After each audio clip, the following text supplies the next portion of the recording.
నటి ఫాతిమా షేక్ కామెంట్స్ పై నట్టి కుమార్ కూడా సంచలన వ్యాఖ్యలు చేశారు. కమిట్మెంట్ అడిగినప్పుడు చెప్పుతో ఎందుకు కొట్టలేదని ప్రశ్నించారు. ఒక ఇండస్ట్రీపై అభండాలు వేయడం కరెక్ట్ కాదన్నారు నట్టి కుమార్. ఆరోపణలు చేయడం కాదు, పేర్లు బయట పెట్టాలంటూ డిమాండ్ చేశారు. ఫిర్యాదులు చేయకుండా కామెంట్స్ చేయడం ఏంటి? ఇష్టారీతిన ఇండస్ట్రీని అవమానిస్తే కుదరదు అన్నారు నట్టి కుమార్.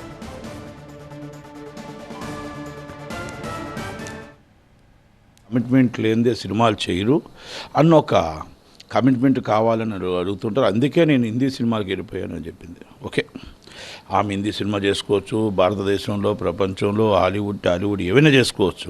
ఒకవేళ మీ మీద అలాంటి అడిగే వాళ్ళు ఉంటే ఫస్ట్ మీరు ఎస్ నో అనే ముందు చెప్పుతో ఎందుకు కొట్టలేదు? మీరు సినిమా ఫీల్డ్లో మానేశారు. ఓకే, సినిమాలో మీ కమిట్మెంట్ ఉందా అంటూ అడుగుతున్నారు కాబట్టి నేను సినిమా రాను అన్నారు.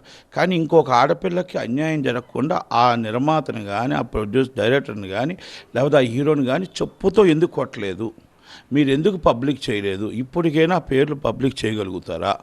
పబ్లిక్ చేయకుండా ఇష్టం వచ్చినట్టు ఒక ఇండస్ట్రీ మీద అబాండాలు వేయడం, కొత్త వారు వచ్చిన వాళ్ళకి భయభ్రాంతులు చేయడం కరెక్ట్ కాదేమో అని నేను చెప్తున్నాను. అలాగే దానికి ఒక కమిటీ, గవర్నమెంట్ కమిటీ వేశారు కనుక ఆ కమిటీకి కూడా మీరు రిఫర్ చేసి ఆ కంప్లైంట్ పెట్టారా?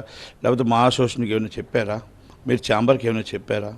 కాకుండా ఈ విధంగా మీరు మీకు అంటే తెలియకుండా ఒక రాయి ఇండస్ట్రీ మీద ఇసురుదామంటే మాత్రం కరెక్ట్ కాదు. మీ కమిట్మెంట్ అడిగిన వాళ్ళు ఎవరు ఆ పేరు చెప్పకుండా ఈ విధంగా మీరు చెప్పడం అనేది ఈజ్ నాట్ కరెక్ట్. అంటే ఎంటైర్ ఇండస్ట్రీలో ఉన్న హీరోల్ని, నిర్మాతల్ని, డైరెక్టర్స్ మీద కూడా మీరు అబాండం వేసినట్టే కనబడుతుంది.